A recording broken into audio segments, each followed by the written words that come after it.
Hi everybody, it's Don Samuels, 5th Ward Council Member, with my weekly update for you. It's been more than a week, but with the tornado efforts, everything kind of got thrown out of whack. You've probably been hearing rumors that we are going to be prosecuting homeowners for not cleaning up their properties and so on. There's a lot of fear going on. I wanted to clear that up a little bit. It's been a couple of months now since the tornado, and we still have a lot of debris out there in the yards, and we have to figure out some way to prod the homeowners as best as possible, as compassionately as we can, to clean up. So we're beginning to enforce the code. Now what that means, though, is that we're taking a tornado version of our code enforcement. Instead of giving people 7 days to resolve an issue, we're giving people 21 days. And then in addition to that, if there is some kind of impediment in getting the work done, then people can call 311 and they'll get a 30-day extension. So that would be a total of 51 days. So, and then if there is still a problem, call us again and let's talk about it. So a lot of people have been getting these notices, and they see the deadline and they kind of throw the paper down in frustration and not get to the point of where they should call 311 and make a request. So please do that.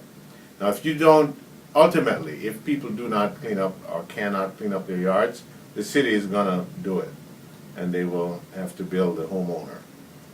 In the case of renters, though, rentals, landlords have a stronger obligation because this is a business. And so if they do not clean up their properties, ultimately there could be criminal prosecution. And why do we do that?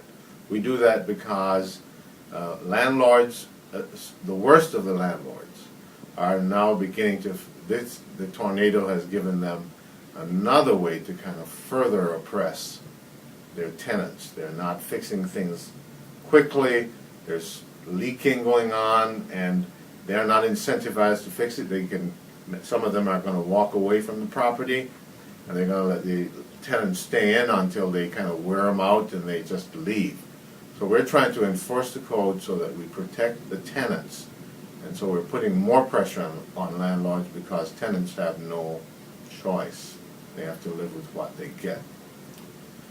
Just wanted to give you an extra note that the stumps that you see on the sidewalks, you might be wondering, well, why don't we remove the stumps? Well, it's a little complicated. I just heard today that FEMA has told us that before they will pay us to repay us for the tree stump removal, we have to photograph each tree and identify it on a GPS map.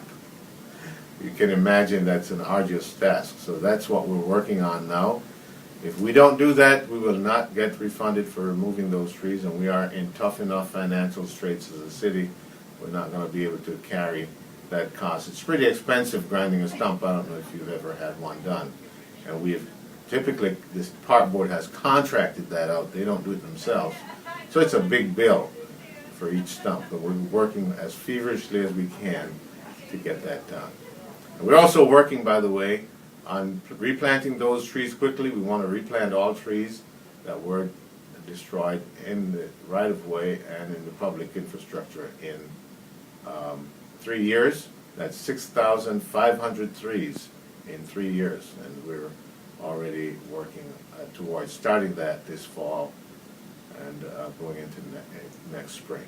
So that's it for now. I hope you've been recovering well, and we're all praying for the folks who are greatly affected still by the tornado, those who are still having lingering problems, dealing with issues. If you have any problems, you can call 311 and talk to our inspections department, or call my office. You can call 311 and ask for Don Samuels, and you'll get my staff, and we will try to address your issues.